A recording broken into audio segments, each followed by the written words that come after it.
एक बच्चे के लिए माँ बाप जो है कोई खिलौना ला दें और दूसरे के लिए नहीं लेके आए तो दिक्कत। मैदान छोड़ गए वो जीत की बात थोड़ी ना करेंगे, वो तो अपनी जगह बचाने की कोशिश। पार्टी का नाम जीत को सुनिश्चित है ही नहीं। भिवानी में कांग्रेस नहीं है, अगर वो होती तो दोनों राजपूत समाज से तो आपस में कटाव होगा, उसको भी कहीं ना कहीं बीजेपी फायदा करके जानते हैं। तो ये कहते हैं कि ये टिकट जाट समुदाय को नहीं देनी चाहिए थी, क्योंकि जो भिवानी में माहौल है वो जाट के अगेंस्ट है। फिलहाल मुझे नहीं लगता कि सिर्फ जाट के नाते से उनको टिकट मिली है, उनके काम को देखते हुए, उनके नेचर को देखते हुए, उनके एटीट्यूड को देखते हुए उनको टिकट मिली है। नमस्कार, मैं हूं अमन कुमार और आप देख रहे हैं भिवानी ब्रेकिंग न्यूज़। चुनाव को लेकर हम आज बात करने वाले हैं बीजेपी के जिला अध्यक्ष शंकर धूपर जी से। आइए पहले शंकर जी जानना चाहेंगे कि जो कैंडिडेट फाइनल किया है वो कौन है और किस भी पे किया, क्योंकि लोगों में जो चेहरा है, जो नाम है, वो चर्चा का विषय बना हुआ है। देखिए, चर्चा का विषय तो होना ही था, क्योंकि ओम प्रकाश जी मान भारतीय जनता पार्टी के बड़े नेताओं में शुमार रहे। जी बिल्कुल। और उनके पुत्र हर्षवर्धन मान मेरे साथ में महामंत्री की जिम्मेवारी निभा रहे हैं। आपने दूसरा सवाल किया कैसे मिले टिकट। हमारे पास में 26 एप्लीकेशंस आई थी और उन एप्लीकेशन को स्क्रूटनी करके जो है हमने प्रदेश में भिजवाया। प्रदेश में इलेक्शन कमेटी को देखना होता है कि वो टिकट किसको दे रही है। वो सारे के सारे जो है वो वस्तु स्थितियाँ देख करके किसको लड़ाना है, ये फैसला प्रदेश का रहता है और वही फॉलो किया गया होगा। प्रदेश में चुनाव समिति रहती है, उसी का फैसला। जो प्रदेश ने जो फैसला लिया, क्या उससे कार्यकर्ता या फिर भिवानी इकाई के जो पदाधिकारी वो खुश हैं? देखिए, घर परिवार में भी अगर कोई आप देखते हैं कि किसी एक बच्चे के लिए माँ बाप जो है कोई खिलौना ला दें और दूसरे के लिए नहीं लेके आए तो दिक्कत तो रहती है। और ये खिलौने तो खैर कई लाए जा सकते हैं, लेकिन टिकट तो एक ही है। बिल्कुल। और टिकट तो एक ही आदमी को मिलनी है। इसलिए अच्छा, रुष्ट वाली बात जहाँ तक है, वो जो है ना कार्यकर्ताओं में नाराज़गी नहीं है, वो थोड़ा सा ये है कि भाई एक दिन के लिए कि भाई मुझे नहीं मिली, फलां को मिली, तो ये तो एक आदमी को ही मिलनी थी, बाकी सारी चीज़ें ठीक। शंकर जी, बीजेपी पार्टी सत्ता में है तो जो उम्मीदवार है उसको कितना फ़ायदा मिलेगा इस चीज़ का? नहीं, भारतीय जनता पार्टी ही जो है, भारतीय जनता पार्टी का नाम जीत को सुनिश्चित करता है। तो एक निर्दलीय उम्मीदवार हैं, वो भी काफ़ी चर्चा में, मीनू अग्रवाल जी। कांग्रेस के जो किरण चौधरी हैं, श्रुति चौधरी हैं और नेता, वो भी उनको सपोर्ट कर रहे हैं। तो बीजेपी को कहाँ टक्कर दे पाएंगे वो? मैं आपसे बात अगर करूं ये, तो असल में वो टक्कर वाली बात नहीं है। अगर उनको ये लगता है कहीं वो टक्कर में है तो वो सिंबल पर लड़ते। वो तो डर करके भागने वालों में है। जो जगह, जो मैदान छोड़ गए वो जीत की बात थोड़ी ना करेंगे, वो तो अपनी जगह बचाने की कोशिश कर रहे हैं। तो एक चीज़ और आती है, कांग्रेस को लेकर चलते हैं तो गुटबाजी है, तो भिवानी में भी देखने को मिलती है। उसका कितना फ़ायदा उठा पाएगी बीजेपी? नहीं, मैंने बताया आपको, कांग्रेस है ही नहीं भिवानी में। भिवानी में कांग्रेस नहीं है। अगर वो होती तो सिंबल पर लड़ते, मैंने आपको पहले बताया। वो नहीं है। असली बात यही है कि वो तो सिर्फ ये देखने की कोशिश कर रहे हैं कि उनको वोट कितने आए। पूर्व मंत्री वासुदेव शर्मा, उनके पुत्र वधू भी आम आदमी पार्टी के उम्मीदवार हैं, तो कहीं ना कहीं टक्कर में तो वो भी हैं।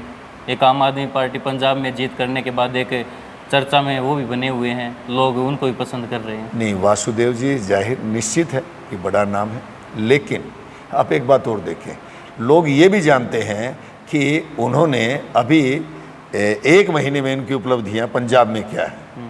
लोग झूठ के साथ में जाना पसंद नहीं करते, विशेष तौर से हरियाणा के लोग। हरियाणा के लोग जो है जानते हैं कि झूठ की राजनीति यहाँ नहीं चलती, तो इसलिए वोट नहीं करने वाले उनको। 2 उम्मीदवार और हैं जो राजपूत समाज से हैं। एक ने तो जो बीजेपी से नाराज़ होकर अपना निर्दलीय नॉमिनेशन किया है और एक बीएसपी से हैं। तो दोनों राजपूत समाज से, तो आपस में कटाव होगा, उसको भी कहीं ना कहीं बीजेपी फ़ायदा उठाएगी उसका? नहीं, फ़ायदा नुकसान की बात नहीं है। असली बात यह है कि वो हमारे भी उम्मीदवार थे, हम भी चाहते थे कि उनको टिकट मिले, किस वजह से उनको नहीं मिली ये जो है विषय नहीं है। लेकिन देखिए, राजपूत समाज हमेशा से भारतीय जनता पार्टी से जुड़ा हुआ है और जुड़ा हुआ रहा है। मेरा जो है अभी भी मानना है कि राजपूत समाज बढ़ चढ़ करके जो है बीजेपी को वोट करेगा। और चाहे जितने हों, हमारे पास में बहुत बड़े बड़े नाम हैं राजपूत समाज से, प्रदेश में देश में जो है सारे जो है बीजेपी के साथ हैं। जो टिकट मिलने के बाद का माहौल था उसमें पंजाबी समाज कहीं ना कहीं नाराज़ दिखाई दे रहा है। कहीं ना कहीं उनकी बैठक भी हुई, हालांकि उन्होंने अपना कोई उम्मीदवार नहीं उतारा। किस तरह से देखते हैं? मैंने आपको पहले बताया कि नाराज़गी नहीं है, थोड़ी देर के लिए हो सकता है कोई रुष्ट हो जाए इस नाते से कि उसको वो नहीं मिली, लेकिन सारे के सारे कार्यकर्ता, सारे के सारे हमारे जो पंजाबी समाज के भी जो भाई हैं बिल्कुल साथ में हैं। और साथ में ही कल भी आपने देखा हमारे साथ में जैसे सारे लोग कल थे। आपकी सहयोगी पार्टी जेजेपी, जज्बा बिल्कुल पूरी तरह से कंधे से कंधा लगा करके जो है हमारे साथ में चल रही है। विजय गोठड़ा जी और जो है मंदोला जी, कल उनके जो प्रभारी हैं जिला के, वो हमारे साथ थे और वो बिल्कुल साथ में रहने वाले हैं। जनता का मानना है कि जो जाट समुदाय को बीजेपी द्वारा टिकट दी गई है जी, वो कहीं ना कहीं गलत फैसला बता रहे हैं। किसी से बात करके जानते हैं तो ये कहते हैं कि ये टिकट जाट समुदाय को नहीं देनी चाहिए थी, क्योंकि जो भिवानी में माहौल है वो जाट के अगेंस्ट है फिलहाल। नहीं, ऐसा नहीं है, ऐसा नहीं है। जाट समुदाय को टिकट देना ऊपर वालों ने बड़ा सोच समझ करके फैसला लिया है, बहुत अच्छे से फैसला लिया है, तब ये टिकट दी गई है। कोई किसी प्रकार की दिक्कत नहीं। पूरे सभी 36 बिरादरी के लोग भारतीय जनता पार्टी को देंगे और ये जो फैसला है ये अच्छा है।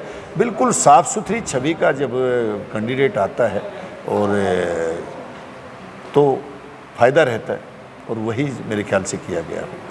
एक सवाल ये भी उठता है कि पैसों में आई थी टिकट। मैं इस पे जाना नहीं चाहूँगा क्योंकि आपने भी क्लियर कर दिया था, हर्षवर्धन मान ने भी क्लियर कर दिया था कि ऐसा कुछ नहीं है। मैं ये जानना चाहूँगा कि ओम प्रकाश धनखड़ जी प्रदेश अध्यक्ष, वो काफ़ी अच्छे मित्र रहे हैं जो ओम प्रकाश मान जी, और उनका जो विचारधारा थी काफ़ी अच्छी थी, एक दूसरे के साथ उठना बैठना काफ़ी अच्छा था। तो ये कहते हैं कि जो पहले का एक उलाना बकाया था वो उतारा गया है। ये आपने ठीक कहा कि वो दोनों अच्छे मित्र रहे। स्वर्गीय ओम प्रकाश जी मान ने समाज के लिए बहुत कुछ किया। वो गरीब के लिए, कमेरे के लिए, किसान के लिए, शोषित के लिए, दलित के लिए, वंचित के लिए, सभी के लिए उनके दिल में दर्द था और वो सभी से प्रेम करते थे। यही बात उनके बेटे हर्षवर्धन मान में और उनकी पुत्र वधू प्रीति में है। और मेरे ख्याल से इसी को देख करके जो है बड़ा सोभर जो है शालीन उस नेचर का जो है परिवार है।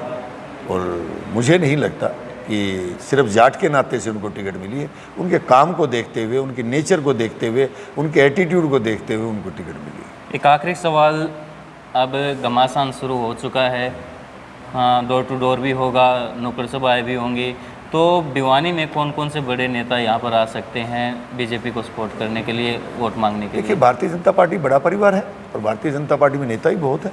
देखेंगे, अभी जो है कल परसों तक विचार करेंगे, हमारी कमेटी विचार करेगी कि किस किस को बुलाया जाए, वो देखते हैं। जी, ये थे भिवानी से बीजेपी के जिला अध्यक्ष शंकर धूपर जी, जिन्होंने हमारे सवालों का जवाब दिया और पूरी तैयारी के साथ बीजेपी मैदान में उतर चुकी है। आज शाम को जो उत्सव गार्डन है वहाँ पर जो चुनाव कार्यालय बनाया गया है, हवन के साथ यहाँ पर उसका उद्घाटन किया जाएगा और पूरे कार्यकर्ता और जो पदाधिकारी हैं वे यहाँ मौजूद रहेंगे।